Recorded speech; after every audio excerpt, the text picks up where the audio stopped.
നമസ്കാരം, എല്ലാവർക്കും നമ്മുടെ ചാനലിലേക്ക് സ്വാഗതം. കൂർഗ് മൈസൂർ ട്രിപ്പിൻ്റെ ഡേ 1 പാർട്ട് 2 ആണ് ഇവിടെ കാണിക്കുന്നത്. ഇത് നിസർഗധാമ ഡിയേഴ്സ് പാർക്ക് എന്നാണ് അറിയപ്പെടുന്നത്. കാവേരി നദിയിലെ അത്ഭുത ദ്വീപെന്നും ഇതിനെ അറിയപ്പെടുന്നു. ഇത് മനോഹരമായ ഒരു തൂക്കുപാലമാണ്. അടിയിൽ കൂടെ ഒഴുകുന്നത് കാവേരി നദിയാണ്. ഇപ്പോൾ മഴയായതുകൊണ്ട് നിറച്ചും ചെളിയാണ്. ഇവിടെ ബോട്ടിംഗ് ഒക്കെ ഉണ്ട്. ഇപ്പം തൽക്കാലം നിർത്തിവെച്ചിരിക്കുകയാണ്. നമ്മൾ ഇതിലൂടെ നടന്നു നീങ്ങുമ്പോൾ ഉള്ളിലേക്ക് കടക്കുമ്പോൾ വളരെ മനോഹരമായൊരു മുളങ്കാട് സന്ദർശിച്ച പോലെയാണ്. മുളങ്കാട് തന്നെയാണ്. ഞാൻ 10ാം ക്ലാസ് പഠിക്കുമ്പോൾ ഇവിടെ വന്നിട്ടുണ്ട്. നമ്മുടെ കുഞ്ഞുങ്ങൾക്ക് ബോറടിക്കുമ്പോൾ അവിടെ ചെറിയ രീതിയിലുള്ളൊരു പാർക്കിൻ്റെ സംവിധാനമുണ്ട്. വലിയ മനോഹരമൊന്നുമല്ല. പിന്നെ ഇതേപോലത്തെ കുഞ്ഞു കുഞ്ഞു പെയിൻറ്റിങ്സും കുറേ ഇരിക്കാനുള്ള ഇരിപ്പിടങ്ങളും എല്ലാം തന്നെയുണ്ട്. മഴയായതുകൊണ്ട് നമുക്ക് കൂടുതലൊന്നും എടുക്കാൻ പറ്റില്ല. അവരുടെ തന്നെ കൂർഗ് സ്റ്റൈല് തന്നെ അവരുടെ ആർട്ട് ഫോംസും അങ്ങനെയെല്ലാം ഇവിടെ ചിത്രീകരിച്ചിരുന്നു. മഴയായതുകൊണ്ടൊന്നും നമുക്ക് എടുക്കാൻ പറ്റില്ല. ഒത്തിരി കിളികളും അവരുടെ ഒരു സെക്ഷൻ തന്നെയുണ്ട്. അവിടെയും നമുക്ക് ഇറങ്ങാൻ പറ്റില്ല. കാവേരി നദിയിലേക്ക് ഇറങ്ങാൻ പറ്റിയിട്ടില്ല. അടുത്തതായി മൈസൂർ കൊട്ടാരത്തിൻ്റെ കവാടമാണ്. ഇത് ടിക്കറ്റ് എടുക്കുന്ന സ്ഥലമാണ്. ഈ കാണുന്നതാണ് മൈസൂർ പാലസ്. നമ്മൾ അവിടേക്ക് നടന്നു നീങ്ങിക്കൊണ്ടിരിക്കുന്നു. ദൂരെ നിന്ന് കാണാൻ വളരെ മനോഹരമാണ്. ഇതുവഴിയാണ് നമുക്ക് പ്രവേശിക്കേണ്ടത്.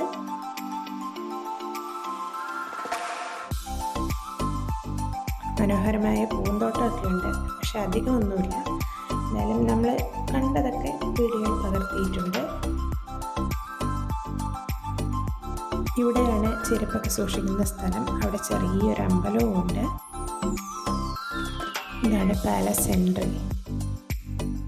നമുക്ക് അതിൻ്റെ ഉള്ളിലേക്കൊന്ന് പോയി നോക്കാം. സൈഡിലൊക്കെ കുഞ്ഞു കുഞ്ഞു കടകളൊക്കെ ഉണ്ട് പാലസിൻ്റെ തന്നെ. ഇതുവഴി നമ്മൾ പ്രവേശിക്കുകയാണ്. നമ്മൾ 4 പേരും 2 മക്കളും ഉണ്ട്. ഇത് അവർ ഉപയോഗിച്ചിരുന്ന സാധനങ്ങൾ തന്നെയും നമ്മൾ കാണാൻ പോകുന്നത്. നല്ല നല്ല പെയിൻറ്റിങ്സും ഒത്തിരി ചിത്രപ്പണികളും ഒക്കെ ഉണ്ട് ഇവിടെ.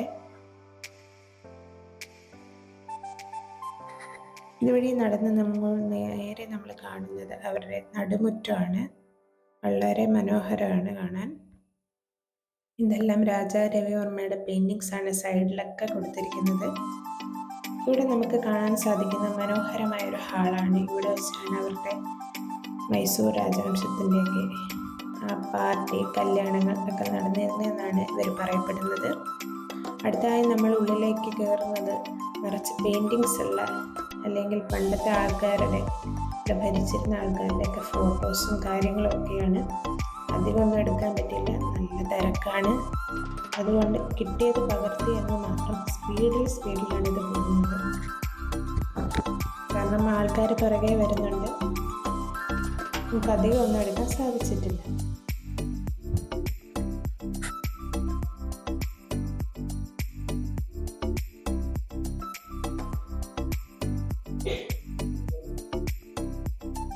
ഇനി കണ്ടുകൊണ്ടിരിക്കുന്നത് ഇത് ഓരോ രാജ്യത്തു നിന്നും രാജാക്കന്മാർ ഇവിടുത്തെ രാജാവിന് സമ്മാനിച്ച വെള്ളിയിലുള്ള പെട്ടികളാണ്.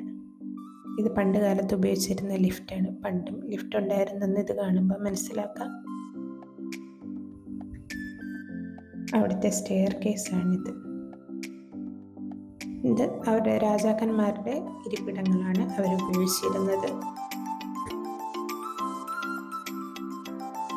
ഈ കാണുന്നതും അവർ രാജാക്കന്മാർ ഉപയോഗിച്ചിരുന്ന വസ്തുക്കളാണ്. ഇത് ആണ് രാജാവ്. അടുത്തതായി മനോഹരമായ നല്ല സ്വർണ്ണ നിറത്തിലുള്ള വേറൊരു ഹാളിലേക്കാണ് നമ്മൾ പ്രവേശിക്കുന്നത്. ഇത് ഇവിടുത്തെ റാണി അല്ലെങ്കിൽ സ്ത്രീകൾക്ക് മാത്രമായിട്ടുള്ള മീറ്റിങ്ങുകളും കാര്യങ്ങളും നടക്കുന്ന സ്ഥലമാണിത്.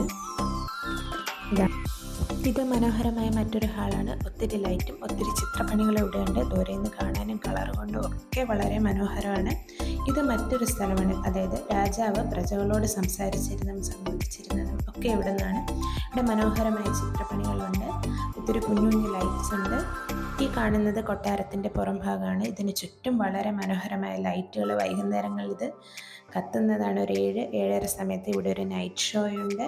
അതിന് വേറെ ടിക്കറ്റ് ചാർജാണ്. അപ്പോൾ ഡേ 1ൻ്റെ വീഡിയോ ഇവിടെ അവസാനിക്കുന്നു. ഡേ 2ൻ്റെ വീഡിയോ ആയിട്ട് എല്ലാവരും കാത്തിരിക്കുക. അപ്പോൾ ബായ്.